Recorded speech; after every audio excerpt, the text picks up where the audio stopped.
મહિલાઓને આત્મનિર્ભર કરવા સારું ગ્રુપ લોન આપતી પેટલાદ શહેરમાં આવેલ નેબ ફિન્સ પ્રાઇવેટલી કંપનીમાં આચરવામાં આવેલ ગ્રુપ લોન કૌભાંડનો પર્દાફાશ કરતી લોકલ ક્રાઇમ બ્રાન્ચ આણંદ તારીખ 15/2/2025ના રોજ ફરિયાદી શ્રી ઉદયન શિવપ્રકાશ જગદીશ નારાયણસિંહ નાઓએ એલસીબી કચેરી આવી ફરિયાદ આપેલ કે પોતે નેબ ફિન્સ પ્રાઇવેટલી કંપનીમાં બેંક ડેપ્યુટી મેનેજર તરીકે નોકરી કરતા હોય અને પોતાની કંપનીની ભારત દેશમાં 400થી પણ વધારે શાખાઓ છે।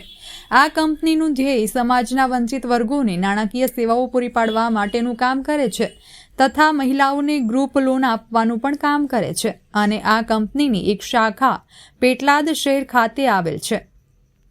સદર કંપનીના મેનેજમેન્ટને ધ્યાને આપેલ કે પેટલાદ ખાતેની શાખામાંથી કામ કરતા કર્મચારીઓ દ્વારા ખાનગી માણસો પરેશભાઈ શનાભાઈ ઠાકોર તથા રૂબીનાબેન અંકિલભાઈ મંસૂરી ટાઉનશીપનાઓ સાથે મળી આયોજનપૂર્વક ખોટી રીતે લોન લેવા માટે ગ્રાહકોની જાણ બહાર કોઈપણ રીતે ગ્રાહકોના ડોક્યુમેન્ટ મેળવ્યા।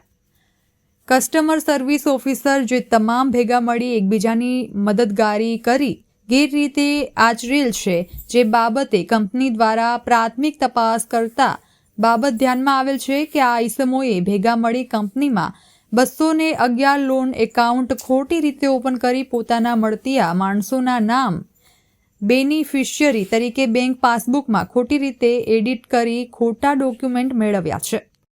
જી સાહેબ, એલસીબી પોલીસે ડુપ્લિકેટ પેપર્સના આધારે જે ઉચાપત કરવામાં આવી હતી તેના આરોપીઓ ઝડપી પાડ્યા છે। શું છે મામલો? પેટલાદ ટાઉન વિસ્તારના નિર્દોષ ગ્રાહકોના નામથી નેબ ફાઇનાન્સ જે સેલ્ફ ફાઇનાન્સ કંપની છે બેંગ્લોરની, તે ફાઇનાન્સ કંપનીમાંથી અન્ય નિર્દોષ નાગરિકોના આધાર કાર્ડ અને અન્ય ડોક્યુમેન્ટ્સ મેળવી તેની ઉપરથી લોન ઇસ્યુ કરાવી પોતાના એકાઉન્ટમાં નામ ચેન્જ કરી અને લોન ટ્રાન્સફર કરેલી। આવા 211 એકાઉન્ટની કુલ 84 લાખ રૂપિયા જેટલી લોન ઇસ્યુ કરાવેલી છે। જેમના નામે લોન ઇસ્યુ થઈ છે તેમને કોઈ લાભ મળ્યો નથી। તો આ કૃત્ય કરવામાં રૂબીનાબેન, પરેશભાઈ અને ભાવેશ આ મુખ્ય 3 ફાઇનાન્સ બેંકના એક્ઝિક્યુટિવ તરીકે કામ કરી અને અન્ય 3 આરોપીની મદદથી આ કૃત્ય કર્યું છે। તો એલસીબી દ્વારા આ લોકોને એરેસ્ટ કરી તમામને રિમાન્ડ મેળવી આગળની તપાસ હાલમાં ચાલી રહી છે।